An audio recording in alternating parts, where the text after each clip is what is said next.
Welcome to Who Knew. We are fans of the current series of Doctor Who, and here we discuss our likes, dislikes, and insights into the modern regeneration of the show. Subscribe, review, and listen to us on iTunes and Stitcher, or our YouTube channel, youtube.com/WhoKnewPodcast. All our episodes are on WhoKnewPodcast.com. You can leave comments there, or email us at WhoKnewPodcast@gmail.com. We also have an Instagram and Twitter account. Tweet at us at WhoKnewPodcast, and find us on Facebook. Today we're taking a quick trip in the Tardis with Classic Who. It's Who Classic.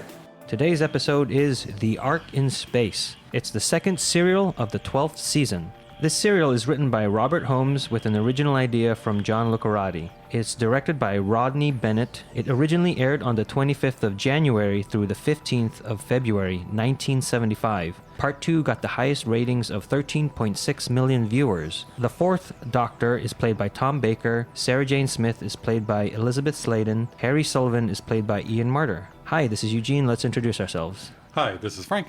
This here's Josh. Hello, this is Auburn. Hey y'all, this is Kelsey. Hi, this is Brian. So this is the first time we're talking about a story that stars the fourth Doctor. Yes. Arguably the most famous actor portrayal of the Doctor. He's also the longest running Doctor for 7 years, I believe it was. On screen. On screen, yeah, definitely on screen. And then Sarah Jane Smith we've seen before. Mm-hmm. She was with the third Doctor, and we've seen her in the modern series with School Reunion. And I think this is the one Doctor that, even if somebody has no idea what Doctor Who is, this Doctor has like punched through into popular culture, and he's the weird guy with the scarf. Yeah. You know. So if you don't know Doctor Who, you still know Oh, that guy. that guy.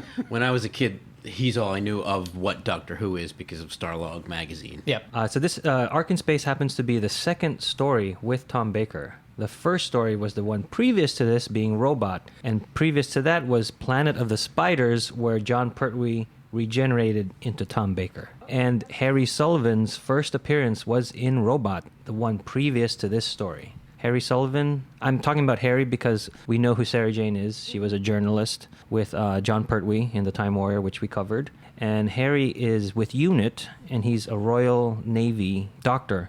And he's the surgeon for UNIT, and then the Doctor decides to take him on the trip with him and Sarah Jane at the end of Robot.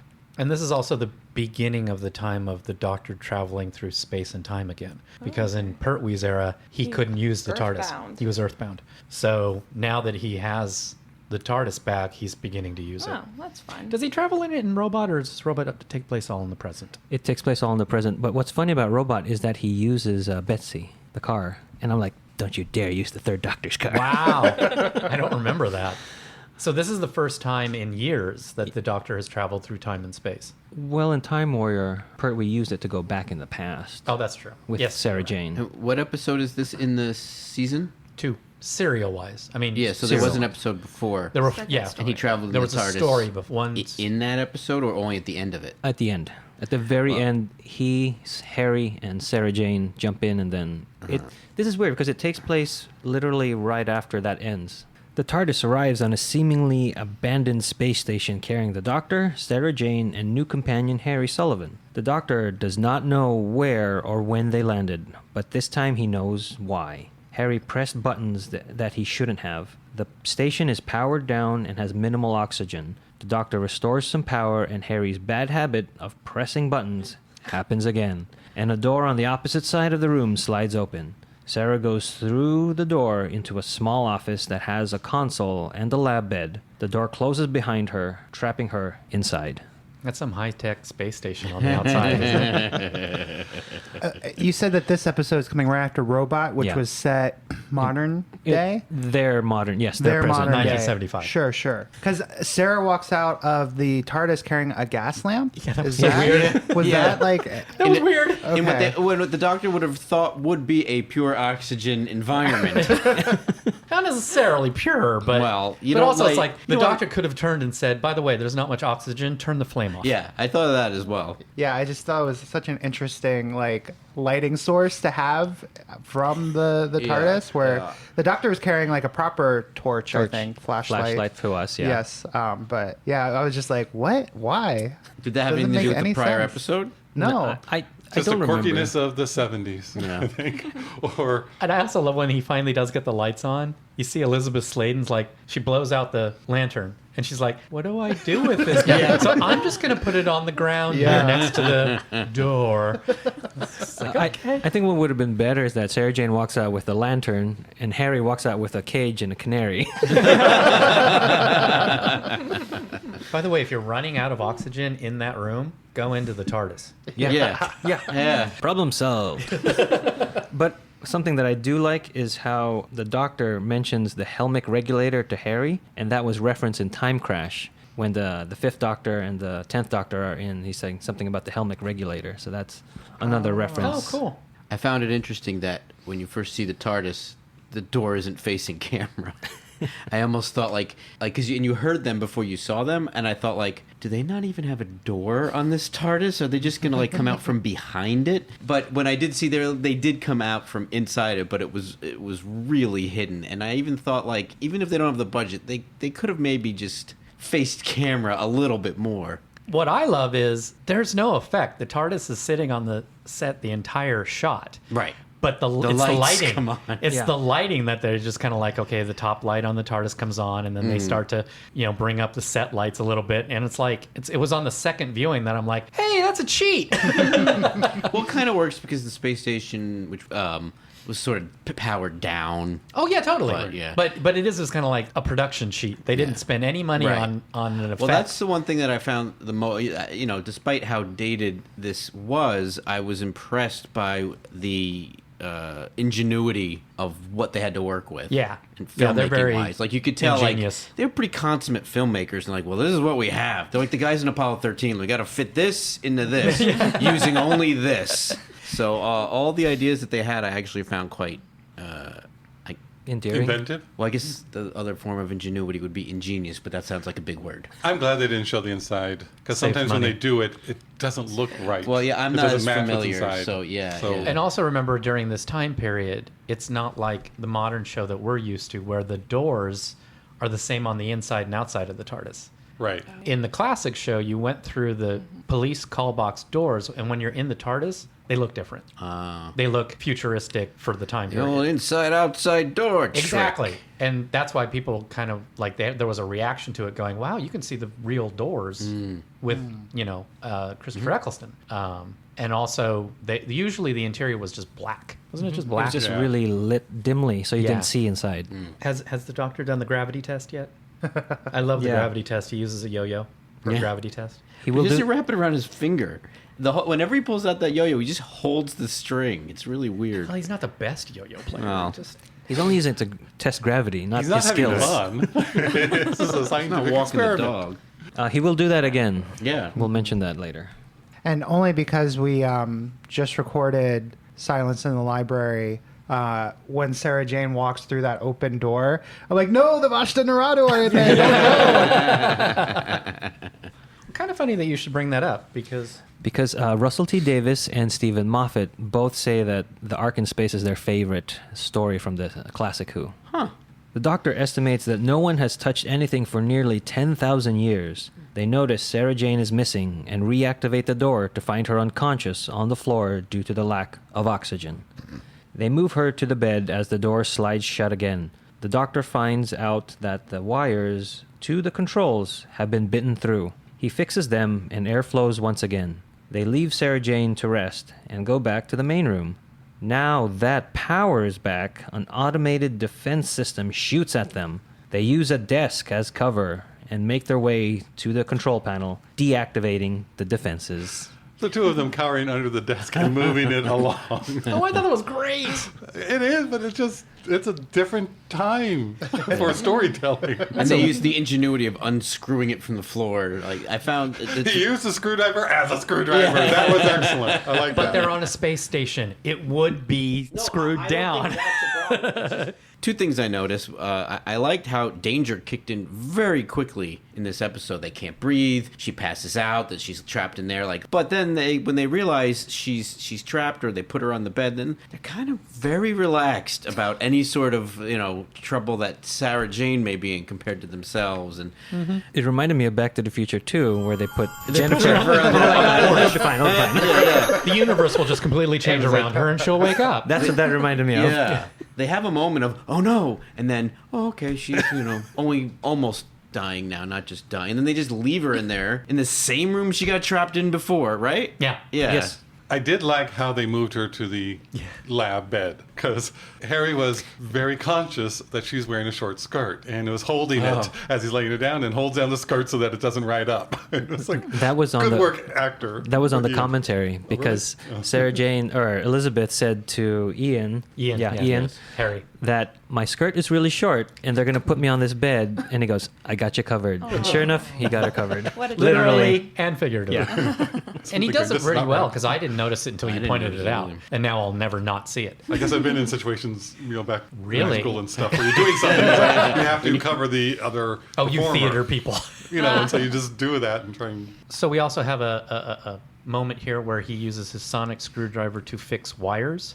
I do not have a problem with this wire fixing because he's just basically soldering two broken wires together. It's not creating a new wire wire, from yeah. nothing like in The Doctor Dances. Is this the first time we've seen us as a group, the Sonic Screwdriver in Classic? I want to say yes. Oh, really? Tomb of the Cybermen? No. No, did the second Doctor get a cybermat? No, he did electric. Yeah, that wasn't a Yeah, it screwdriver. wasn't a screwdriver. And then the TV movie, he used it incorrectly. That's right. But yeah, this is the Sonic Screwdriver being used. I was like, Same sound effect. yeah, that's what I was like. that. And the TARDIS is the same sound as well. Yeah. Yeah. Speaking of the production, did you notice that the floor with the stencils of the grate, No. all those those are all done with somebody had to go in and do all those little holes that look like grating for the floor. Oh, I Really? did notice Yeah. that. It looked good. Yeah, because it's really a sound stage studio floor. Uh-huh. And they just went in and did them all. Oh my gosh. I will say the set was pretty impressive overall for like the scope of it. The one thing that I don't like is when Sarah Jane is knocking on the door. I'm like, that's plywood. Oh, yeah. It looks good, but it doesn't sound. They should have done there's a lot of something things. Like, with when the he's- sound design. They when should the have been doors better. open and close is obvious. They don't do it smoothly. It's some stagehand back there pulling it. And 10,000 years. No, I'm just kidding. I like Harry has one brief little comment, thrown off comment, that might have played better back in 1975 because he says, I hate sliding doors. Uh-huh. And he also said, I got one hit Yeah. me on the nose. And it's like, oh, that's right. In 1975, those would have been really, really rare. Yeah, I mean, it guess would have been so. just a grocery store probably having the mat where you had to step on the mat and it swung open. Uh-huh. But like sliding doors like we have today didn't exist. Oh, I guess not. It was, I remember that him futuristic saying from that. Star Trek. I remember him saying that. I thought it was kind of some reference I didn't know about. Yeah, no, from another nobody. In episode. 1975, there were not sliding doors common. I forgot about that and having to stand on the mat Stand and on the wait mat. for it to open. Yeah. Yeah, and it would slide. just It, continue wouldn't. walking. It wouldn't slide into the wall. It would just push open like a Disney ride's. Doors. Yeah, yeah. Stay behind the yellow line. The doors are moving towards you. Yeah, and Remember they being had a little railing. kids, you- They had a railing. Yeah, they had a railing. So yeah, people little- wouldn't walk in the way and get hit by the door yeah. opening. And as a little kid, you'd go and jump onto the mat, make the door open. I remember doing that. Yeah. Sarah Jane's bed is also a transporter, because and sends her to another section of the station. Here she is sedated and prepared for suspended hibernation. The Doctor and Harry realize Sarah Jane is gone and begin to search for her. In a corridor, Harry sees a large green form, but it disappears before they reach it, Hooray. leaving behind only a trail of slime. They find the room that prepared Sarah Jane, but she is no longer there. The Doctor finds an inventory and concludes that they are on an ark of some kind. I do like it because at this point, Harry's starting to say things that are actually helpful and good. This might be a little bit early, but he's like, "Oh, this is a survival kit." So he's already concluded something happened to the Earth and they needed to get off, and this is their way of doing that. And I do love the Doctor at this point where he's like, "You're starting to think, Harry. That's great. My influence, so don't take any credit for it." Yeah, I wrote that too. Yeah, I love that. That's very, very fourth Doctor Tom Baker. I think I missed all that because I was asleep. And this first episode was so hard for me to get through. I could not get myself into a state of this is the 70s way of doing things. This is the British 70s way of doing things. So And it's the 60s. Oh, but I mean, right. But this one was a struggle for me to watch. This was a really hard one to get through. The pace is really slow. If the whole thing could have been just two half-hour I agree. episodes. I think that would have been a lot better. Yeah. Yes. Some of the props that were used for production in the Ark were reused from consoles used in Jerry Anderson's UFO sets. Really? Mm-hmm. Oh. Yeah, that was in mid 70s. Yeah. So yeah. Okay. So if we know Jerry Anderson, he does Thunderbirds, Oh, okay. Captain Scarlet, which is my favorite of his, and and UFO was Stingray. a live action show. Yeah, and Stingray. Yeah, Yeah, I Stingray. think so. Well, there was a point where they walk in there and there's what ends up being a medical table that they roll across the floor. I had that. Oh. I had that when it was red. I had it in the 80s, though. Oh. And, like, I actually texted my sister a picture of it. I'm like, look what's supposed to be 10,000 years in the future. She's like, you still have that? I'm like, I might have it in storage. That thing, like, went to college with me. It went, and I got that in the 80s. So somewhere in the 70s, they made a mold of that and, like, milked it for 10 years or more. One thing that gets me about the way it's filmed is that it definitely feels like it's on a stage. Like you could be sitting in an audience because it's only 3 Yeah. walls, and you don't feel like there is a 4th wall there. It's true. To It's me, like a the way sitcom. it's just filmed like a sitcom. And they kept using the same hallways, just shot from different, the opposite angles. Because then they'll walk over to where action happened, and it's literally 2 feet from them, but they cut Yes. away like it's another room. And they didn't hear what was going on. Right, 2 right, feet away right. from them. Or see many Or of the see. props that are lying on the ground right next to them. But I do love the corridor with the windows. Yeah. It's Yeah. cheesy. Yeah. It doesn't look good, but you just kind of, that's cool. And I bet, if you were like a 10-year-old kid Oh, in yeah. 1975 or But they made it work 7 as I with would what they be. had. Like they a lot of those filmmakers on the show or whatever probably thought, God, if this was just film, damn this video, because video makes everything look ridiculously cheesy. Like the thing that they were doing in the beginning with the space station. Oh my gosh, the model. Yeah, but Ugh. filmmaking wise and what it did, it worked perfectly. It just looked so bad because this video quality has no depth to it.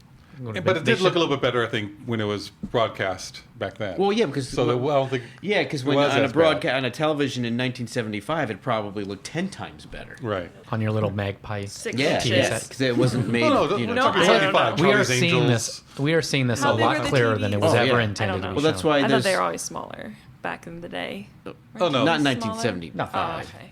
But How old well, do you think we are? 21 inch to 24 inch, I think would be. I mean, they're 24 smaller than inch they are today, like Yeah, a like regular. this. I had a 13-inch black and white I did. forever. Yes, I had a TV in my bedroom that was this big. Yeah, I think 13-inch Kelsey, was it's not the size that matters.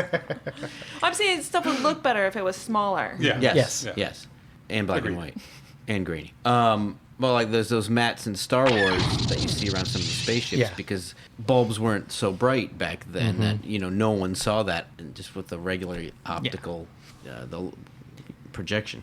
Yeah, but that Starfield, I still praise them for what they did back then, and I kept thinking, there's no glass. It's just empty space. It's What is- force field. It's yeah, clear glass. It's No, I was very going to say, clear. was there some sort of membrane separating the outside from the inside, just keeping in the air? Transparent aluminum. Something else that kind of dates this episode when Sarah first wakes up. I think it's before they put her on the final bed, but today where I think maybe they would offer her tea or something, they instantly go to brandy. I don't. Yes. It just jumped out at me because I'm just not used to hearing It's that and so seeing that. old-fashioned. Yeah. Yeah. And the But- TARDIS has brandy. Yeah, I know. There's a bottle just back in the TARDIS always. Yeah. So that was one thing that kind of jumped out to me as a product of this time, Yes. this Right. culture. Because remember in the Looney Tune cartoons, they had the Saint Bernard going and rescuing people. Yes. Yeah. And always inside he had the little bottle of brandy. Yes. And that's what they had, to heat you up. But then he would drink it himself. He's drinking himself, yeah. Which was the joke. Yeah. Because, you should give that to the person who's unconscious. Was Saint Bernard the patron saint of alcohol? And- St. Patrick. Oh, that's right. Something happened to the Earth, and they housed the plants and animals on the station so that they can return to the Earth once the crisis was over. Thousands of humans are also stored here in suspended animation. Harry looks around, finding an empty pod with a slime trail leading to a ventilation duct, and then he finds a suspended Sarah Jane in another pod. The doctor has Harry look for a resuscitation device, but instead Harry finds a 6-foot-tall insect. It is dead, and has been dead for such a long time it is almost mummified. Okay, before we talk about that, here is the quote from the doctor about humanity. Homo sapiens, what an inventive, invincible species. It's only been a few million years since they crawled up out of the mud and learned to walk. Puny, defenseless bipeds. They've survived flood, famine, and plague. They've survived cosmic wars and holocausts. And now, here they are, out among the stars, waiting to begin a new life, ready to outsit eternity. They're indomitable. Indomitable.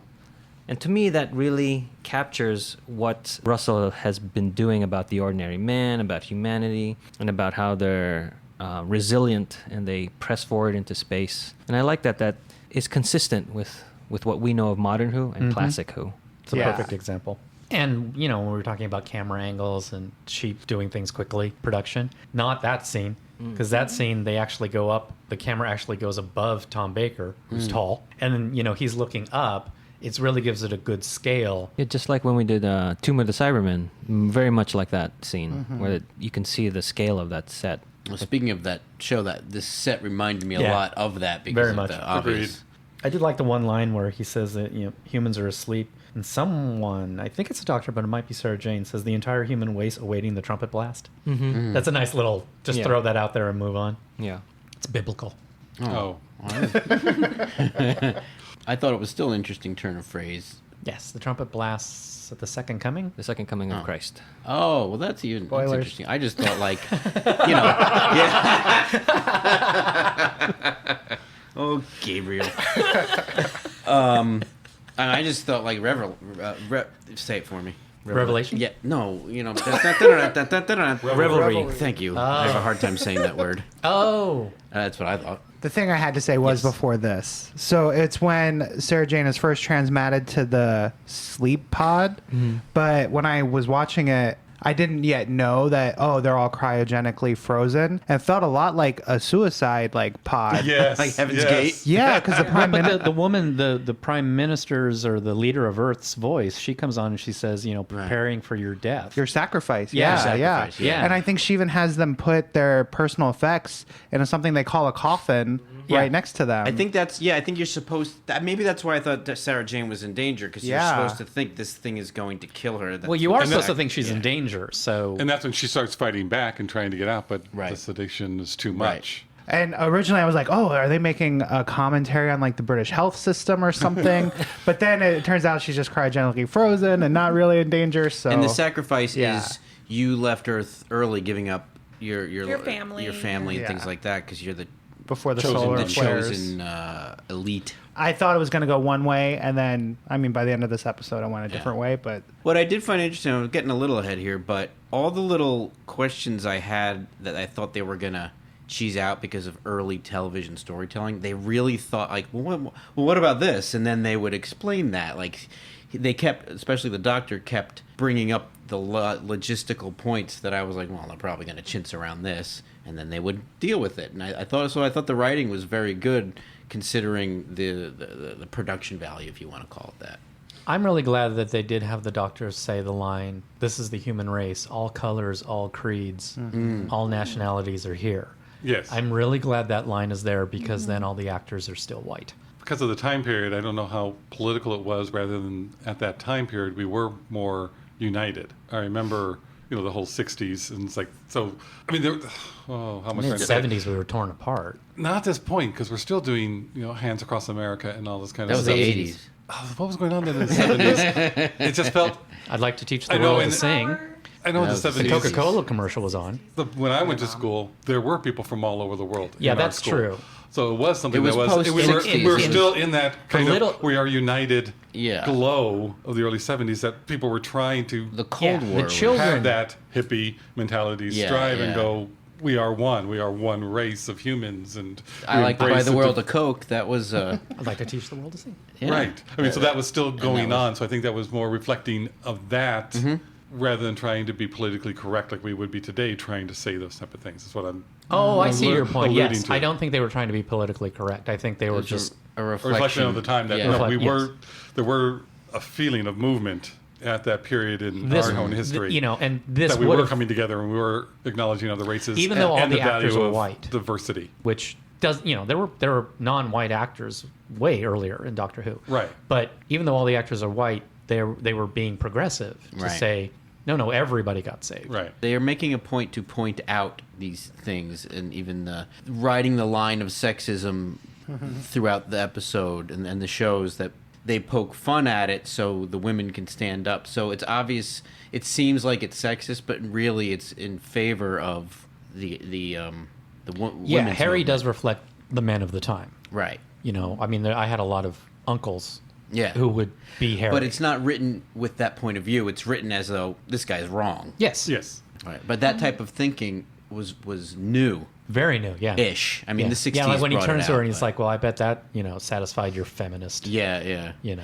It's funny because While I mean, at the same time, she's saying, "If you call me old one more time, I'm going to spit in your face." Right.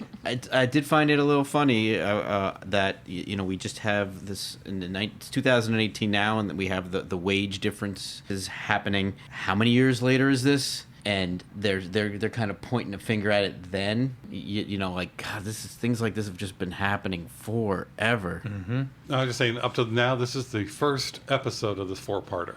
So this is all what happened in that first Yeah, 25 a lot minutes. happens. Yeah, but 10 that minutes. but that cliffhanger was like, what is that? I mean, it's The slow body cliffhanger. The body falling toward Harry. bud. Yeah, I know, but it was no scream, no noise. Just it was. He slowly opens the thing. It's there, and it kind of falls out. But the cliffhanger was, is it attacking? Yeah. Right. You didn't know yeah. if that I was get dead. it. Yeah. And if I was even watching that, if I was a 8-year-old watching that, just the way it would have scared the heck out of me. Yeah. They find a med kit as one of the crew starts to wake up. She grabs items from the kit and injects herself. She tells them that she is a doctor named Wirrn, and they ask her to help Sarah Jane. She coldly injects Sarah Jane, telling them if it doesn't kill her, she will be all right. She then goes to another pod and awakes their leader, Lazar, aka Noah. They were to awake centuries ago, but the insect altered their hibernation cycle by biting through the wires. But to what purpose? No, you have to look aloofly off to the distance and go, what purpose? So why did Virus start to wake up? Because they noticed her starting to wake up. It wasn't like 'Cause they did anything. They fixed the wires to get out of that room earlier. well, yeah, but why would that cause her to wake up? Because now the system's running again, because the the insect time bit to- through all the wires, Oh, not just and air. She's a doctor, so and she she's should the wake one- up first. So she's programmed to her and then the technicians Gotcha. before going And general. I was gonna say that med kit looked like a toy Yes. toolbox where I put like Legos Yeah. or something Yeah. in it. Yeah. I was like, what? Well, again, really? I think a lot of this stuff was new back then. That's what you're focusing on. I'm trying to focus on things. looking You're for the trying to blue focus light. on things. We're looking off in the distance. I don't know. Look, But I when you're just talking thought- about the acting though, was Yeah. such stereotypical of the time of the cold futuristic speech of human beings. Oh, you think where- that's why they were like that? 'Cause Yeah, I was they even really say we can't understand your right. Your talk. There were a lot of pauses though. Oh yeah, I mean, because like Harry and Sarah Jane are like, what are they? I can't understand them, and Yeah, then the futuristic humans Yeah, are like, but then they they have a got- weird way of speaking. You know what? I would agree with you, but when the technicians awake later, they're not like that. Not at all. Yeah. Yeah. Anyway.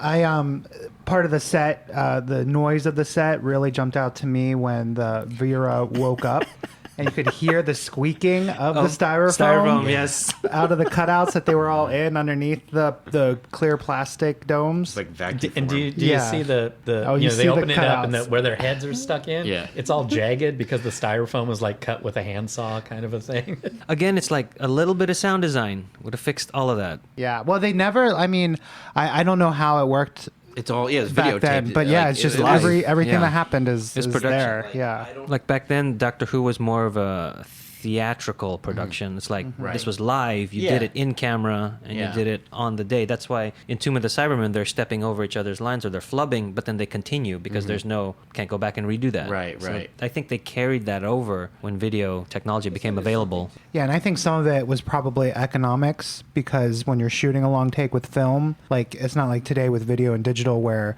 you can cut and reshoot as much as you want because it doesn't cost anything. But there, like once you started filming, that's money like going through the projector or Yeah. through the camera. So you have to keep going and whatever Oh, you I get know is it was what you video get. though. I don't know how Oh, expensive that was it was. fit? Was Well, it video video? was new. Oh. Video was the new at BBC that was time. video it- indoors, film outside. And boy, when you're watching something, that's a harsh cut. Yeah. I thought it was funny that they nickname him Noah, which is a joke, which is good, but they constantly call him Noah and they just dump his real name. Yeah. Yeah. That was kind of weird. It was like, why even mention it? Just call him Noah. Especially Right. for a society that doesn't seem to joke much.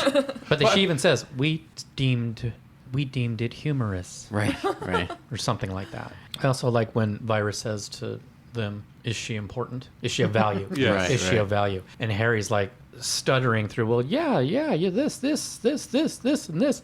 And the doctor just goes, yes, The power fluctuates, and the doctor goes to the station's power source. There, he finds a huge larva inside the solar collectors, feeding on the solar energy. Meanwhile, Noah isn't happy and doesn't want their kind to infect his crew, so he orders Sarah Jane and Harry to leave. He runs into the doctor and stuns him. After learning the doctor was in the solar collector, Noah goes down there himself to investigate, where the larva touches his left hand and he faints.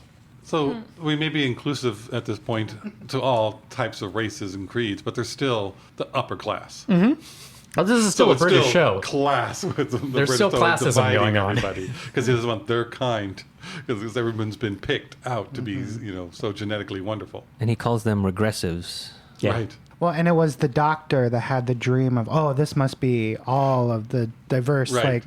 all kinds of people. And then the reality that Noah's there is like, no, these are the cream of the crop, or if they had to pass some test, or maybe economics, And according to the other technicians that come out later, I think it's only Noah's idea. Yeah. He's alone. And maybe, Vira. She's also But I don't know if doctors. everybody who's on the ship agrees with that. Maybe that, what was his name? Dune? Dune. Yeah. Maybe he was like the calming influence on those other two at the top. In the solar collector, the green spray painted green bubble wrap. But then you have that eye, and I was like, Yeah. how did you do the eye? That's kind of cool. Speaking of the bubble wrap, that slime trail of bubble wrap from Dune's pod to the vent. to the vent that is there the whole time Yeah. that everybody must walk by and see, and nobody ever, like none of the crew ever is like, oh, what happened to Dune? What's this green streak going to that vent? Like, yeah. And Dune's at it again. I thought the larva can really move around well. I mean, it can open doors, open Yeah. the solar collector, Yeah. get inside, and close it behind him. So it still has appendages. When it gets larger and there's obviously someone in there like a sleeping bag, I was like, so is his head there or is his head there? What do they do? I mean, I thought the inventiveness of how they made all this stuff work was very good. And bubble wrap was new, right? Yeah, we'd never seen bubble wrap, so that's why they used it. Oh, I was gonna ask that because That was later, a as you- futuristic substance. yeah, when his hand they use bubble wrap for a lot of the makeup. Yeah. So I was looking at it, I'm like, well, it actually looks pretty good. And if you don't know what bubble wrap is, then that looks pretty good. I mean, I like how his hand is the small bubble wrap, bubble wrap, and then the one in the collector is the big bubble wrap. It's like, all right, use all kinds. So when did Well- bubble wrap reach the masses? It was invented in 1957. Oh. Well, I also think back then people weren't used to analyzing what people used for stagecraft and things like that. They would just see something. And again, it was on a television that was not as good. Depending on your antenna. I think it was another Fourth Doctor's episode where they had been hinting and building the suspense about the monster so much that it was so scary that they got a record number of complaints. The monster was a trash bag. But it was just a quick cut Right. of a trash bag. I mean, we'll get later into what this monster evolves into, but the thought of whatever that is, it's pretty frightening. Oh, Oh, yeah. Wirrn notices Dune, their technician, is missing from the pod with the slime. Sarah Jane and Harry revive the doctor as Noah returns, left hand in pocket. Vira revives another technician, Libri, who is scared of Noah. Noah orders Vira to stop reviving people. She says she needs technicians since Dune is missing, but he says he is Dune. The doctor examines Dune's empty pod and suspects the insect used his body to house her eggs. Libri finds Noah but can't shoot him. Noah kills Libri and then pulls his hand from his pocket. He has started to change into a larva. Gross. It's a little weird because I'm thinking this is older, and I wouldn't think something like that cerebral. Right, well, would that's be what I was something like that. impressed with. I was like, oh, wow, you guys went there. Yeah. On the page and idea-wise, there's a lot of stuff in this story arc that I found to be just as modern as today. Well, it reminded me of Jurassic Park in that they take some bit of information they found in reality and then made it into something of a whole storyline. And here he's talking about the Jimenez wasp, I think is what they said, and how it lays its eggs in caterpillars, and so it has a food source. And I tried to look that up, and what I found is that they stun caterpillars or insects, and leave it in the nest when they lay their eggs, so that when the eggs hatch, then they have something to eat. But they don't actually lay it in the caterpillar. But I've heard of different things where some bugs and things do that. I actually think it was even in frogs. Like there are they lay eggs in like some of the frogs or toad's warty pocket, and then like it eats the frog as it hatches. A thing we were talking about before I found inconsistent, but Frank figured this out, was when the doctor gets stunned with the gun and then it goes to shoot Libri, it kills Libri. I was like, that's inconsistent with the logic of that gun, but then Frank mentioned It's on a different setting from what I can tell, because when they shoot the doctor, he glows around and then collapses. When he shoots Libri, it's showing an odd pattern of not really a circle, but a scallop kind of circle. but it seems more concentrated, And it's right? concentrated on his chest. Well, it's also- so it was a different visual effect that they used to show, no, this one's more intense. What was that happened after he stunned the doctor, though? Yes. Yes, after. Yes, so he's probably turning more evil anyhow. That's one thing, and another thing too is he knew Libri had information, right? Libri, he shoots like he was more of a threat. Right, and it was Noah who shot the doctor, who wanted just to stun him, and it was Dune/Noah who shot Libri, and that's part of the directing and acting of I am Dune, it's me, come on, and it's just it would be done differently now, and it's hard to accept. It was very much that like a level play. I mean, you got to watch these Yeah. like it was a play. You wouldn't really think much about it. Yeah, I kind of hit the point where I'm going to watch this for Tom Baker's characterization of the Doctor. So I started to watch him rather than the plot. But I like to chalk that up to this is for kids. So Yeah. we Yeah. need to know that this is Dune, this is Noah, and then this is tortured Noah. Yeah, it's very bonk bonk. That on could the be head. it too. Like they could be. This maybe has a much slower pace, so the kids have time to figure out what's going on. Everything had a much slower Yeah. pace in the 70s, though. Everything had a much slower pace in the 80s. It wasn't until MTV style editing Yeah, that yeah. things really did. I remember pick someone was up. talking about an episode of Mannix the other day, and he had to go to like fly a to Quinn Los Martin production. Oh, he had to fly to Los Angeles or something. So you see him go to the airport. The camera shows him get out of the cab. He walks into the airport. He walks across the airport. He walks onto the plane. The plane takes off.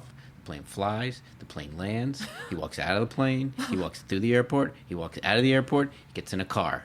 And that's a syndicated. That's a syndicated version, because in the real version when it first aired, he also bought his ticket. It's true. Had a cigarette before getting on the plane. What made me really think about it, I'm jumping ahead, is when the ladder gets lowered Oh at the my end. goodness. Yeah. To me, Yeah. I was like, that must be like, all right, we paid money for this ladder motor. We're going to use it. Well, back to plane flying, I thought if it was an emergency, he'd just fly by map like Indiana Jones. Right. Yeah. Even in the 40s, they knew how to do it more interesting. But I think it's also part of the 70s, because thanks to you, I remembered Sigmund and the Sea Monster and those type of morning shows. Lidsville. I never watched Yeah. it. I never. It Lidsville, wasn't on. H.R. Puffin stuff. The Bugaloos. Well, that's the end of the second episode that we're at. Yeah, the cliffhanger for this second episode isn't as great. I'm going to pull it out of my left pocket. Got a green hand. It's like, I don't know. If I was a kid and I saw someone transforming into some sort of larva thing, that would freak me the heck out. okay, there's one coming up that's even worse, but I feel like the first one was the best, and then they were getting Yeah. progressively less cliffhangery frightening. The guy playing Noah didn't. There's just something about his acting that didn't sell it. Where like, Oh yeah, Right. yeah. and so I think that the combination of it being old and the acting not being the best makes me not like this cliffhanger as much. Right. But going into the third episode, it has the announcement about the space station Nerva, and the way she's talking and just drawing out what she's saying is not a way anybody would actually ever speak. Right, because it's futuristic, unemotional trope. I think this was very heavily influenced by 2001, like from the clothes Yeah. to the I could see that. set, and Hal, the way Hal talked. What year was 2001? Does anyone know? 69, 2001. 68, 69. Yeah, duh, it's in the name. Oh my gosh, that was 17 years ago. I wouldn't even have been surprised if it was a computer voice. Like Yeah, it was definitely it a was- person because Harry makes a sexist comment about it. Well, this must make Oh, your yeah. feminist heart really Yeah, happy. yeah. A woman in charge. The Doctor has a great line here with Sarah. Sarah thinks he's joking, and he's like, "When I say I'm afraid, Sarah, I'm not making jokes." So it's like, wow, even the Doctor is scared at this point. So I did like that. I like that line a lot. Coming from this future watcher to a classic watcher, I was surprised how much they called her Sarah rather than Sarah Jane. Yeah, they really did just call her Sarah. Yeah. And it's in the modern show where she makes or in Sarah Jane Adventures, where she makes a big deal about being called Sarah Jane. Noah is fighting the change and orders Vira over the intercom to continue reviving the people and get them back to Earth as soon as possible. He tells them the insects are the Wirrn and they will absorb the humans. Sarah Jane and Harry continue reviving the other technicians, Lysette and Rogan, while Vira and the doctor go to find Noah. When they do, the change has covered more of his body. The larvae are growing quickly and will soon be adults. The doctor halts the reviving of the others until they can figure out how to stop the Wirrn. I think Noah's acting got better after he had to put on more costume. And Kelsey, you remind me, this point was kind of confusing as a viewer. I don't know if my rip got weird or Okay, so what happened. what were you confused about? Because it is... Well, different. one second. Noah's exit. Yeah, It's one confusing. second. He has the gun on them, Thought and he then disappeared. the and then next the gun cut. throws down on the foot of the doctor? Yes. We thought he exploded off camera. Or they dropped the gun because of the Yeah, I think change. he Well, they're between a doorway, and I just assumed the door closed. Originally in production, in the story, in the script, his head was supposed to split open and some stuff was supposed to come out. Oh. And then I can see that they just like, let's just cut it. And then Yeah. Well, then I that's kinda- what I got that. Something gross Yeah. was happening off camera. Yeah. Because didn't he kind of like start to convulse, do something? Yeah. Yeah, he's So- reacting and he's angry and he's and then he agitated. just- I agree, though, the editing is bad at this point. Well, and I think it also hurts that right before this, all of the back and forth with Noah and the rest of the crew, like, we're going to revive the people. No, don't revive the people. Now we're going to do this. Yeah. Like, Oh, it was yeah. a lot of confusing stuff happening very quickly, and this kind of capped and it. later on, I caught on to, he's conflicted with his own humanity and the alien, but I think we needed a reason. Like, why would reviving everybody help the Yeah. Wirrn? Why would not help the Wirrn? Like, Yeah. I think it was just so much stuff was happening, but there wasn't a connection to. The same character would want it to revive everybody and then not want to revive anybody. And then, so it's not just one But it character, did- but it all of them seemed- kind of changed depending on what was going on. Yeah, and you had to try yeah. to keep up with what is going on, Yeah. what is best. Plus, they didn't really explain 100% what the plan exactly was, because then they mentioned too that they were asleep for longer, but the Earth ended up being okay. Like there are actually people on the Earth. Like it didn't. Yeah, this actually is referenced in the modern show too. There was a period of time when there were solar flares that made the Earth uninhabitable, but then the solar flares, and they knew it when the solar flares were happening, that the sun would eventually stop and the Earth would become habitable again. So that's how you can have the Earth is technically destroyed for a little while, but the Doctor could travel into the future and be on Earth. This happened in the 30th century, and in the modern show, it's the 11th Doctor story, The Beast Below, where it has the Starship UK Remember that? In a space whale. and the Space Whale. Oh, right. And that was because of the solar flares on Earth. Then there was also the 12th Doctor episode, Smile, which has the little emoji robots killing everybody. There was a colony of humans who left Earth because of the solar So flares. there's a bunch of So they bunch of kept it Heaven's consistent. Gators. Yeah, they that kept it consistent got within the killed timeline, themselves. which is nice. And in Right. this series, they did say that they were supposed to be asleep for 5,000 years, but then it's closer to 10,000. They're not That's why exactly the sure. technicians are upset, and they say Yeah. we would have been better off with the solar flares because we'd be dead, Happily and not, dead. happily dead, and not having to deal with this Right. monster crisis up But here I in thought space. he meant we would have been, safe on Earth and lived our life, No. and then we'd be dead now. I took after it those both years. ways. Because it wasn't just staying on Earth. There were pods, there were people staying on Earth that were supposed to be protected and Right, live the underground. underground. I like that one technician, that Neil Diamond guy. I liked him.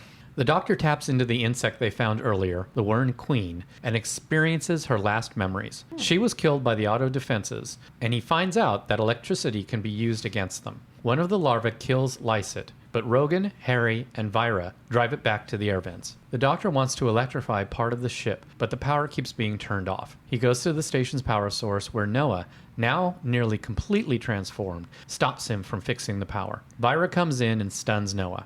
Noah wants Vira and the other awakened crew to get on a shuttle and leave. He will order the other Wirrn not to harm them as they leave, but the other sleeping humans will be used to rebuild their race. She refuses, and Sarah Jane comes up with a plan to use the shuttle to send power to electrify the ship. She will carry the power cable through the ducts to where the Doctor needs it.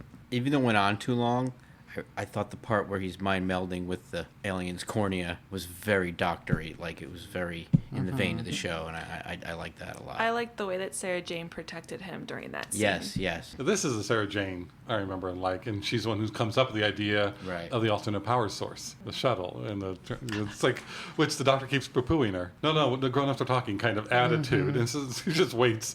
Well, the shuttle has its own power source, right?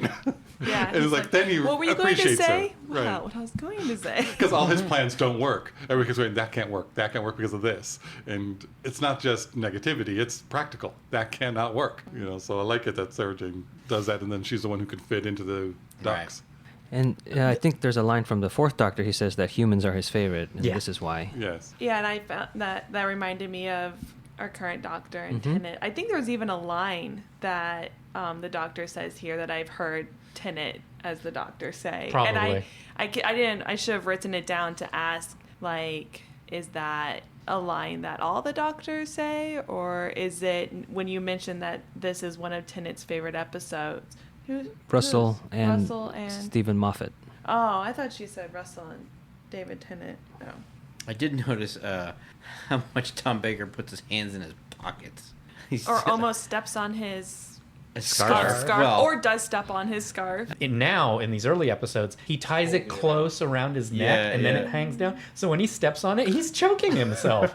I think it's in later episodes where he doesn't do that anymore. Okay, He it's has a little larger- It's a looser. large loop. Okay. Did it one too many times. Because it is earlier on in his incarnation. Yes. So he's learning that. I also like Sarah Jane explaining what he's doing with the electricity, because I'm thinking, if you're going to electrify the whole, you're electrifying everybody. But she's like, oh, like an electric fence. So we're just keeping them out of where all the humans are. So I'm glad it's a simple line, but I needed that visual. This is also a moment where I realized you guys really didn't think this set design through. I think they're going to transmat to the command room. And this is where he's turning the power off, right? So Sarah Jane goes up into the transmat, and then the power goes out. That was the moment when I realized, why is the transmat up above the console yeah. without any way of getting to it? I mean, you literally have to step on the console, and the doctor has, you have to have a second human being pick you up off of the console. It's like, that is the stupidest place for a transmat. I can hand wave that for you if you'd like. Oh, please. Because originally that was the second bed. So they would bring a person into that first bed where they laid Yeah. Sarah Jane, and then it would transmat to that pod, Right. where then they would get cryo-freezed. Right. And we didn't see it, but apparently there's some automated process to put them with everybody else.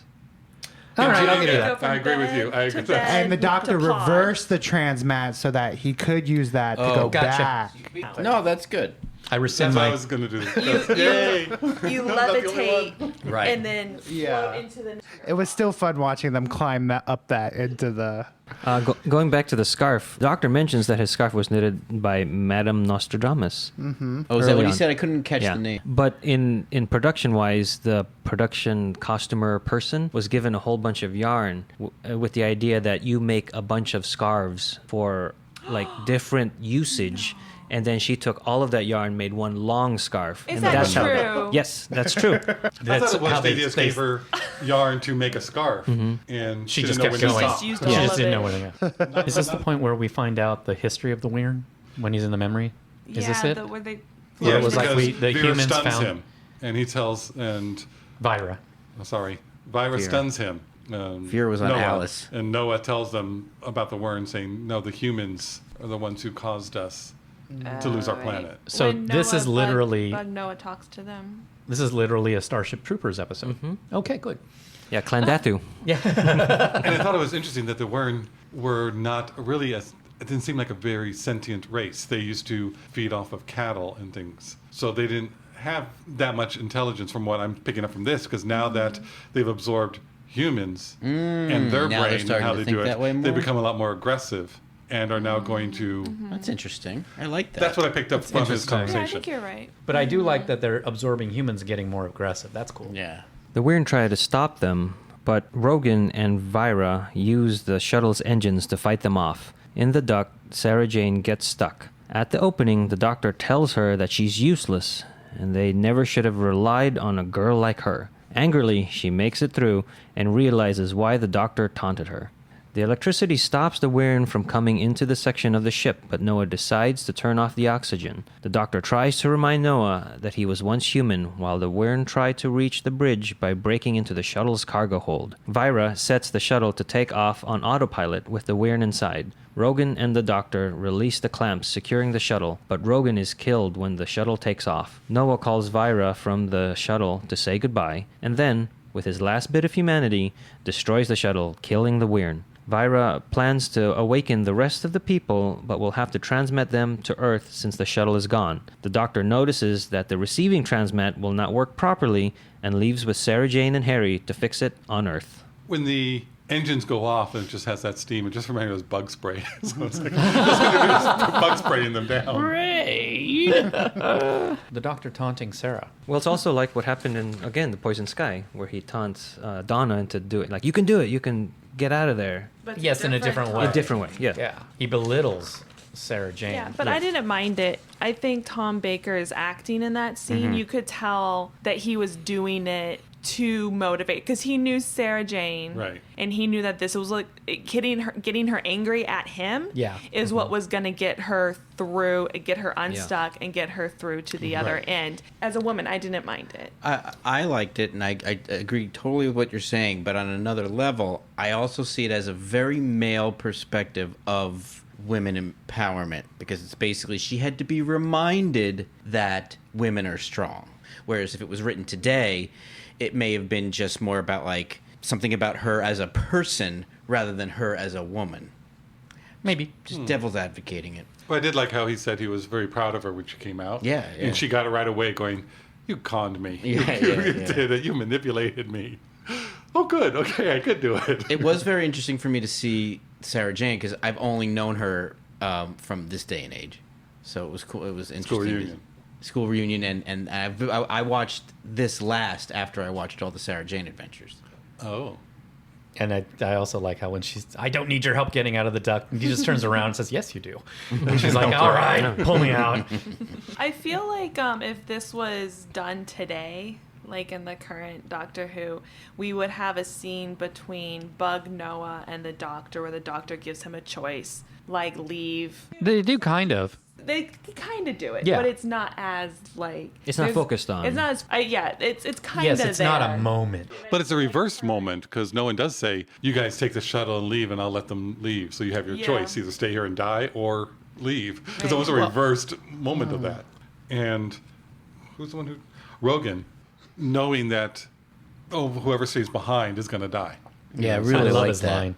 About the Union. Yeah, I love that line. This is my job. You don't want trouble with the Space Techs Union. It's just, He knocks out the doctor. Yeah. You know, and then puts the doctor in safety, and then releases the last clamp, which will then start the engines and know that he's going to be fried. And he has that little moment like a few minutes before where he obviously thought of something and then kind of kept going. And I wasn't sure what it was about. I don't think you were supposed to, but I really like it in hindsight.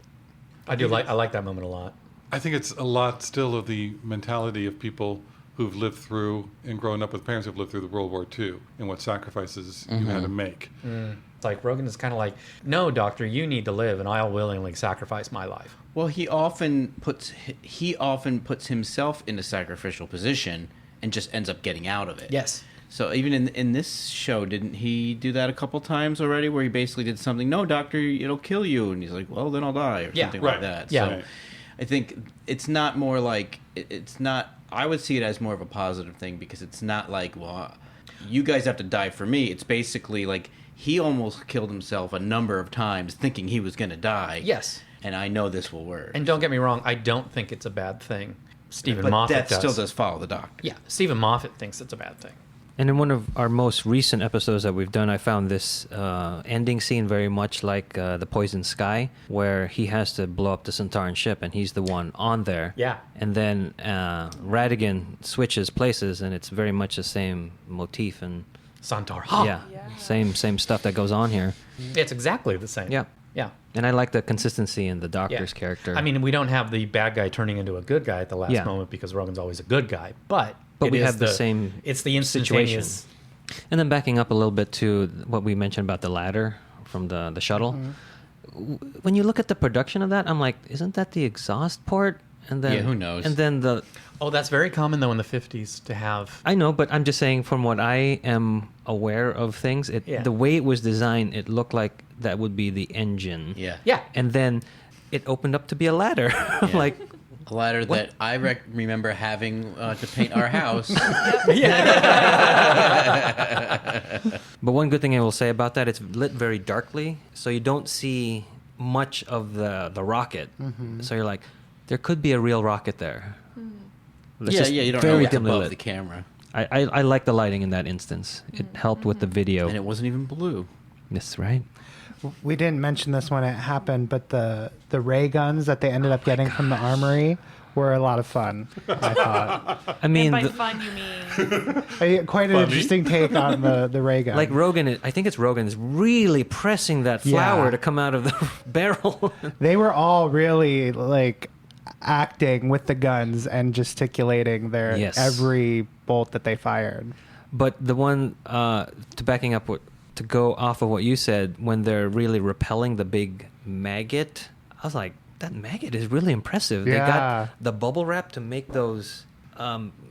appendages, whatever they were. I was like, and you couldn't really see the guy inside where No. you think you could. I was always looking for the guy inside, and I never could really figure out where everything was. I thought that was very impressive with bubble wrap. I would give him that one. Yeah. That one I thought looked pretty good. It reminded me of that whatever microscopic bug that is inside us that they now make in everything. Oh, from Discovery? Yeah. Oh, yeah. I'll think of it. Water bears, is that Yes. something? But the real name of them. But anyway, Sorry. if that was done today, that would still be frightening because like a big maggot looks. Ugh. They wouldn't have to change too much to make it work today. I think it's like, no, they did well on that one. Yes, they that did. one, yeah, I'll give you. It looks like an alien insect. Good job. Brought to you by Bubble Wrap.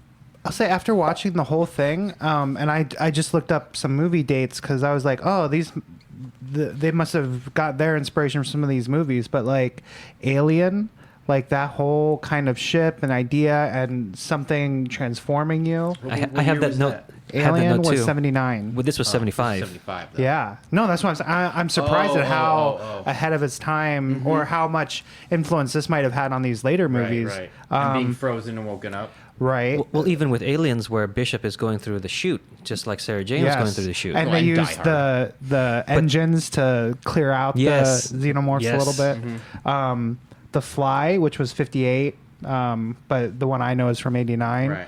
But that's also kind of that transformation, the way that Noah transformed. And then even Evil Dead, like when Noah's hand is going crazy, he's sitting there like fighting against his hand. That's a very, Evil Dead was 81. So that's something that Sam Raimi is known for. And like, that's one of his calling cards. But here it is in a Yeah. Doctor Who episode 5 years before. Wouldn't be surprised if He's probably a fan of yeah, Doctor Who. 5 years before Evil Dead. Or 6 years. Evil Dead was 81. 81. Oh, I guess so. That was the first one though. Yes. Not Evil Dead 2. Correct. I do want to mention the name of the creature Yes. because it's kind of an appropriate name. It is a tardigrade. So the creature is a tardigrade. Something that really bugged me about the ending of this show was the transmat is not working properly, and the doctor says there's something wrong with the part Receiver. that's on Earth. So let's go down there and fix it. And he doesn't use the TARDIS. Yeah, I he thought of uses that the too. transmat that's not working to go down and fix what's not working. Yeah. It's like you have a TARDIS. You even go to the TARDIS so you can change clothes for the next serial. And they But could it's have actually. unpredictable, though, right? Like how. Oh, So you if know, you- if you've you got, you try kind of to- have a. I But mean, that's at because- So this, if he's like, I'm going to take my TARDIS down They to might Earth, not hit it. he might end up on Earth 10,000 years earlier, right as the solar flares are happening. But at the beginning of That's the why whole I the figured he didn't series, take the TARDIS. he says he doesn't know where he is because Harry was hitting buttons. So either he's just blaming Harry and using him as a scapegoat, or I'm just talking about the this, whole- But Right. this incarnation, the Doctor gets the TARDIS better, Oh, does it? Yes, okay, he I does, didn't yeah. know that. so he can He land does. a little bit better. And this, he could fly it down. He doesn't have to. That's Go true. through time and space. It's like Right. we want to go to the same Yeah. time period. It's right over there. We could just fly it down. It So does he- fly. for a spaceship, she doesn't really fly in space much. Right. You know, I mean, the real reason is because they wanted to go like Star Trek. five or six complete serials without using the TARDIS set to save money. Because the next episode is the Centauran experiment, I believe. Yes. And it continues right after this, where they go on Earth. And then See? Auburn said that. I was like, oh, I want to watch the next episode. Auburn's like, well, it's not going to be about this. It's going to be a whole new adventure. That's why these are. But they're repairing the transmat. Yeah. But that's why this season with Tom Baker, I would just want to point out that it's very much this happens before this episode, and then it just continues, as opposed to There's a linear being line. like kind of standalone. Like this is done, and then we have this other that could take. And that was new? outside. That was the first time that Doctor Who was doing this? This This is the year where everything changes. We actually have a season that continues from one episode to another. They're standalone. Stories. Standalone, yeah. They're within standalone that. stories, Of but the course. beginning and the end kind of. So they do get back. Lead into each other. to Yes. this. They That's lead nice. into each That's other. cool. And Yeah. this is Like new that- for But not Doctor after Who. this next series. So then they go on to something else, and then they come back to this. Oh God! Later. So how long are they sitting up there waiting for him? Well, time's relative. Why me? Dimension in Sorry, Space. good. I wanted to point out John Friedlander. He was the special effects person on this episode, and he's the one that came up with the bubble wrap and the Wirrn. And previously, we've seen him do the Master's mask in Terror of the Autons, and the mask of Lynx, the Centauran commander in the Time Warrior. And then later, we'll see him do Davros. Guy likes masks. And then Stuart Fell was the Wirrn grub, the guy crawling in the plastic. Stuart Fell, Yeah. He was a stuntman on Terror of the Autons. a stuntman with the last name of Fell. Yes, I see. I see That's the irony. destiny. And then he goes on to do Alpha Centauri, which is not my favorite. So, final thoughts. The Ark in Space. Josh. I like Tom Baker. on, let me I'm done. let me prompt you. I also like Tom Candlestick Maker and Tom Butcher. Thank you. Rub-a-dub-dub. I enjoyed it a lot more than I thought I would. I thought that it was very slow, but a lot of stuff was happening story-wise that made me interested. And Tom Baker's just interesting to watch. Again, my only complaint is I kind of want to snap my fingers. All right. What are you trying to say that you could say in just 2 sentences? But he's really interesting, and I could see why he just looks like a cartoon. And even though the other doctors did as well, he's just got such a presence. And it's this weird, creepy yet lovable thing that's happening, whereas I think the other doctors were just weird. Ark in Space. I think I enjoyed it. It definitely has some pacing issues, but I think story wise has some really interesting ideas that, like I said, I think are explored more later in other science fiction. This was actually my first time seeing Tom Baker. That was interesting. I'm not there yet with him, just because this is my first time seeing him. I'm sure he's better in some other things, but I will continue to watch more of his work in the show, and maybe Kelsey and I will catch the next episode to see what happens after they transmat to Earth. So Ark in Space. Yeah, as an episode, it's okay. But I enjoyed watching this episode as a way to get to know Tom Baker as the Doctor. I think this was my first episode I've ever seen of him. Yeah, it like Auburn said, it's the first time you're watching someone play the Doctor, and that's always a little difficult. You're not gonna immediately love that actor or that portrayal of the Doctor, but there's enough similarities that you can compare, and that you're okay with it. This is a classic episode, so it's a whole different way of playing the Doctor. What I found interesting was how it's easier in the classic episodes to be reminded that the Doctor is alien. I enjoyed the Doctor and I enjoyed Sarah Jane in this episode, but the episode overall, it was okay. For me, I'm very average on this episode. It's not one of Doctor Who's or even Tom Baker's bests. Certainly also not one of their worsts. I'm very middle of the road. It's one of those things I don't know if I would seek this episode out, but if it were on TV, I'd probably watch it. I love Tom Baker. He is very alien. He gets even more alien as his portrayal continues. And, Tennant is very human, so, it's a good contrast. I liked it. And Sarah Jane calls Harry a twit. So, I wanted more Sarah Jane than Harry, though. I got tired of Harry. I'll tell you a little bit about Harry as story-wise. So when they Regarding Henry. Something about Harry. Right? I'm just wild about Harry. when John Pertwee was leaving, they were thinking that they were going to cast another older actor in the role of the Doctor. So they wanted Harry to be a new companion to do most of the action sequences. To run. And then when Tom Baker was casted, he was the youngest Doctor, the person to play the Doctor at the time. So then Harry became kind of superfluous, and then he got written out. I would like to know how many times in this era of Doctor Who, how close, like when they were writing, like when they were shooting episode 1, did everybody know how episode 4 ends? They probably, at the very least, I'm sure they must have had an outline. They may not have scripted it. But things changed, like with the last serial of the first Doctor, he got sick, so then they had to quickly rewrite around that. Well, so you those never things, knew back yeah. then. Well, they probably had their just ideas, and then they were like, "We have to." So we'll use this for the 4-episode story arc. And someone was like, "Well, that's not enough material for 4 episodes. Well, make it work." Right. I mean, I'm sure they were like, okay, the Doctor encounters the humans on a arc in space. Go write it. Right. And something goes wrong. And make it 4 episodes long. And make it 4 episodes Yeah. long. So I'm just wondering, like, when you know they are filming them getting off of the TARDIS and not being able to breathe, do they know that at the end Noah's going to sacrifice himself and blow? So I would think that's more. No, all right. I don't know. We'll see. No, I but think they have it 'cause, more yeah, this- outlined than that. this one was an Because they original have to idea. spread it out. Because they have, here's a 4-episode, sorry. Because Yeah, I okay. think we're saying the same thing. Because this one was an original idea by another writer, and then they hired Robert Holmes to finish it. Yeah, but that's not the norm. I know, but mean, 'cause, I'm you know, saying for 'cause we're- this, we're because we're talking saying about this we always- specific, and I'm saying that they probably had that idea Yeah, okay. of the ending.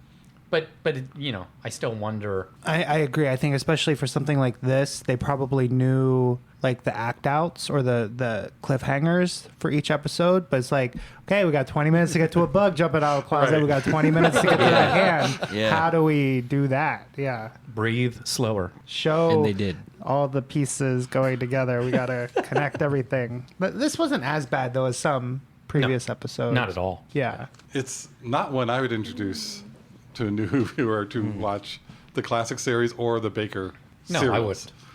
Yeah. Either. But I think Kelsey made a good point that nowadays he's very human and there is some alienness to him in this, which is good. There are glimpses of who I think, Tom Baker's Doctor and Sarah Jane, but I don't think it was written well on some of that. I don't think it was acted or directed particularly well. I think the story was pretty good. I mean, you dissect the story, but I don't think it was told well or executed well. I think if I was a kid, I would not have been able to follow the depth of the story at all, the way they sold it. I think talking about this and doing this podcast helped me remember. I hate just going on to this one tangent all the time, but Sigmund and the Sea Monster. So it put back into perspective what was going on in children's programming and how they kind of spoke down to kids, or just maybe not spoke down, just had say this fun spoke and just down. went crazy with some of the kids' programming. Putting it in some of that perspective and thinking of the last 2 episodes of this series, it's not as horrible as I thought of when I was trying to watch it. Because the first 2 Which series? of this series of Serial. the Ark serial. Gotcha. I thought you were talking about like a season. Sorry. No, just these 4 episodes. Gotcha. The first 2 were hard to get through, and then start picking up. And I think Sarah Jane and the Doctor were more of themselves in the 3rd and 4th because they had more practical things to do, and they had a plan. I think I'm the only one that really likes this episode because I think this was my first Tom Baker episode. I saw this years ago, like maybe 10 years ago, even before the podcast was an idea. And it kept me wondering, and then I went on to seek out other Tom Baker episodes and even classic episodes. But what I really, and then doing the research on this, I really like how the chemistry between Tom Baker, the 4th Doctor, Sarah Jane, and Harry, this is their 2nd serial together, and they're just clicking to me. Yeah, I would say that. I would say it feels. Yeah. That's why I was surprised to hear there was only 1 episode Yeah. before this with Tom Baker, because it feels like they're as kind of dull as I find Harry. I found them to be very integrated. And then the stagecraft to me is very impressive in this. I mean, Yeah, I would agree. like those corridors, the starfield, the The lighting yeah, being used. And then I have a little trivia bit here that Wirrn was written to be possibly Haitian, and then it was changed later. Oh, hey! Hey. So who knows what would have He been. was gonna be Haitian. Another thing I wanted to point out was the hatch is triangle, so it makes me think they did that on purpose to make it not modern, like it's a futuristic trait. Maybe they couldn't afford a fourth piece of the hatch. No, because there's a panel for the controls Oh. in a later scene, and he pulls it, and it's a triangle again. So I I like mean a rectangle. Oh, triangle. Oh. Yeah, but the duct is a rectangle. No, the duct Duct is is a No, triangle. it's a Is it triangle. triangle? It's a triangle. when he pulls her out of there. And Yeah. I figure they just did that to make it hard for her to go. Yeah, it makes through. sense. It could She be must have that. loved filming those. It could be that, but I also like that it makes it not present. Right. Makes it somewhere else. And little things like that I noticed on this second watching for me. But really, that's it. I just like the chemistry between the main leads. So that wraps up The Ark in Space. Thanks for listening, and we'll see you next time when the future becomes the present.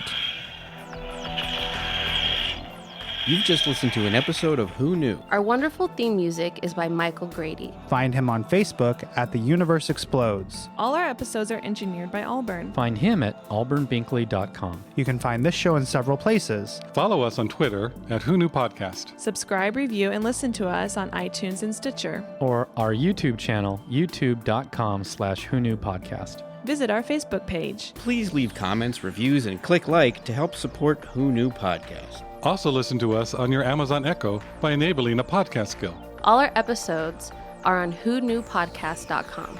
This podcast is inspired by Doctor Who. The longest running sci-fi show in history. And especially the revival spearheaded by Russell T. Davis. Thanks to Russell, Sydney Newman, Verity Lambert, Ron Grainer, And all those involved in the adventures of our favorite Time Lord. your work continues to inspire and entertain. Yeah, we can do mic checks real quick. Sorry. hey Mike, how you doing? This is a mic check. I'm just seeing how you're doing. That's all.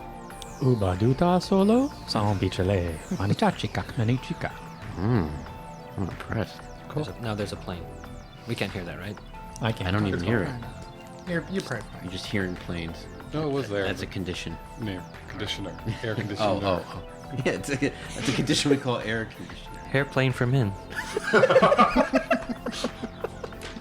Now in Ocean Breeze. All right. He leaves and tells the doctor, I don't think they used that terminology back then.